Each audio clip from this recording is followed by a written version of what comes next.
जैन साथियों, आप लोगों के साथ मैं अपने आगे के नोट शेयर कर रही हूँ। आगे मैं आप लोगों को बताऊंगी आर्टिकल 52 में भारत का राष्ट्रपति होगा। इसके बाद आर्टिकल 55 है, कुछ इंपॉर्टेंट आर्टिकल ही है ये। आर्टिकल 55 में राष्ट्रपति के चुनाव की विधि समझाई गई है कि राष्ट्रपति के चुनाव की विधि क्या होती है, जिसे मैं आप लोगों को लाइव आकर बताऊंगी इस पूरे प्रोसेस को। उसके बाद आर्टिकल 56 में राष्ट्रपति की पदावधि है। राष्ट्रपति का कार्यकाल 5 साल का होता है। ये कार्यकाल उस दिन से माना जाता है जिस दिन से राष्ट्रपति अपने कार्यालय जाता है। फिर आर्टिकल 62 में नए राष्ट्रपति का चुनाव पुराने राष्ट्रपति के कार्यकाल खत्म होने से पहले ही करा लिया जाता है। 5 साल से पहले ही राष्ट्रपति उपराष्ट्रपति को अपना इस्तीफा दे सकता है और उपराष्ट्रपति सबसे पहले इसकी सूचना लोकसभा अध्यक्ष को देता है। यदि राष्ट्रपति भारत के राष्ट्रपति संविधान का उल्लंघन करते हैं तो उन्हें अनुच्छेद 61 के द्वारा महाभियोग लगाकर हटाया जा सकता है।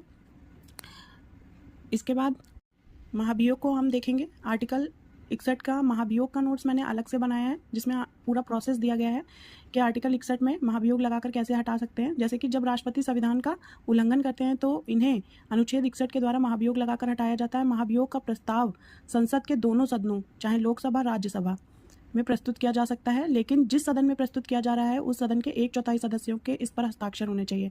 महाभियोग का प्रस्ताव प्रस्तुत करने के 14 दिन पहले राष्ट्रपति को इसकी सूचना दे दी जाती है। यदि दोनों सदनों के 2/3 सदस्य इसे अलग अलग पास कर देते हैं तो राष्ट्रपति का पद रिक्त माना जाता है। आर्टिकल 57 में कोई भी व्यक्ति कितनी भी बार राष्ट्रपति का चुनाव लड़ सकता है। आर्टिकल 58 है राष्ट्रपति की योग्यताएं, कि भारत का राष्ट्रपति चुने जाने के लिए क्या क्या योग्यता होती है। आर्टिकल 59 में राष्ट्रपति का वेतन है। पहले 1.5 लाख था, फिर 5 लाख हो गया। आप लोग करंट में चेक कर लीजिएगा कि फिलहाल में राष्ट्रपति का वेतन क्या चल रहा है, इसे सही कर लीजिएगा, अपडेट कर लीजिएगा।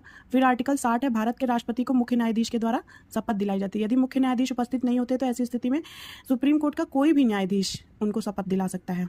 इसके आगे के नोट्स फिर आप लोगों के साथ शेयर करूंगी। बने रहिए हमारे यूट्यूब चैनल के साथ। चैनल को सब्सक्राइब जरूर करिए ताकि हमारी वीडियो आप लोगों को तुरंत मिल सके।